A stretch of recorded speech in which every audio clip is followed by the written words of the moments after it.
In this video, Mike Hurst explains how he trims green giant arborvitaes in order to make them grow full and compact.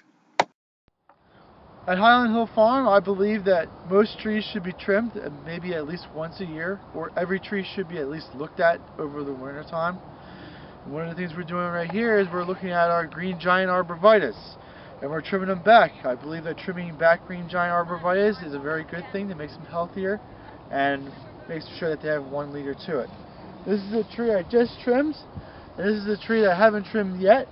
First thing you can notice for sure is that there's a huge difference in size. I don't mind knocking a foot off the top of the tree to make the center of the tree a little bit denser and thicker.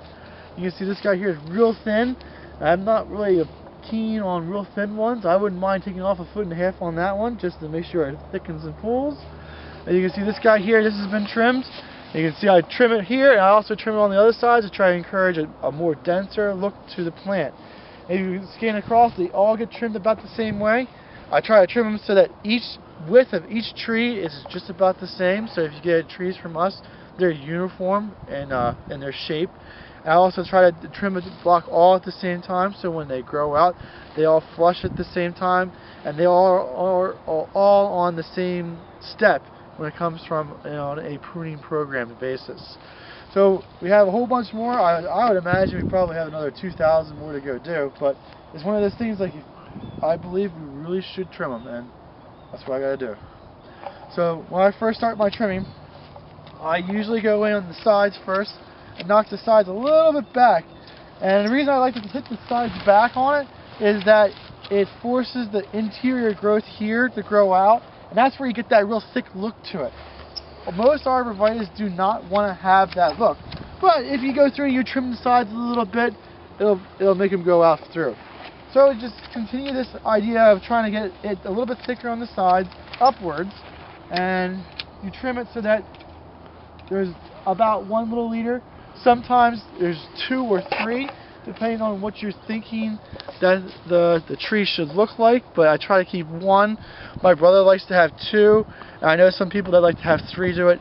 I don't think it really matters that much, but it is something that we do for it. And then we complete the trimming by trimming all the way around, making sure that there's no second leaders growing up on it, and if there's any marks like on it, you can take those little marks off as well. Nothing major. Make sure you do hit the bottoms to it. It makes it a more complete tree if you trim the bottoms as well as the top. Now we're going to skip this guy because this is pretty easy, but this guy here is a real good example of what multiple leaders on an arborvitae look like. To be honest, this is the first time we're trimming these trees. We planted them 2 years ago, and we were debating whether to trim them last year or not, and we just didn't have the time, so that kind of dissolved our debate for us.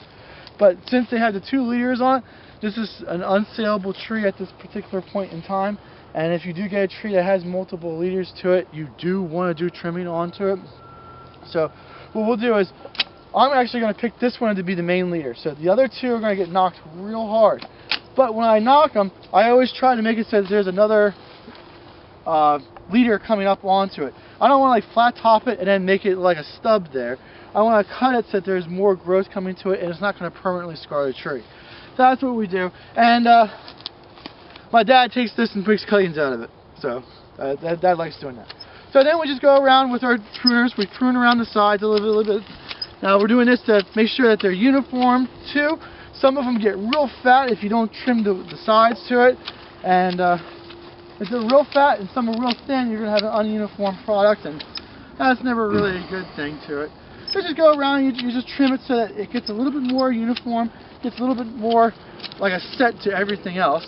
And the most important part is always the top, and we just trim the top a little bit, and we're good to go for it. That's how I like the trees to look.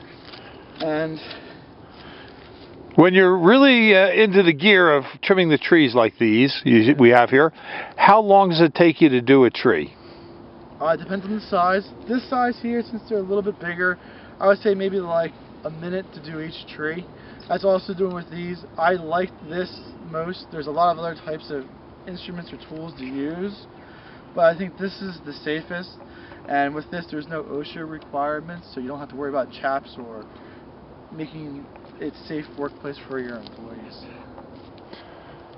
Thank you very much, Mike. You're welcome. welcome. And if they want to ask you a question, what telephone number can they reach you at? My cell phone number is 267-446-2376.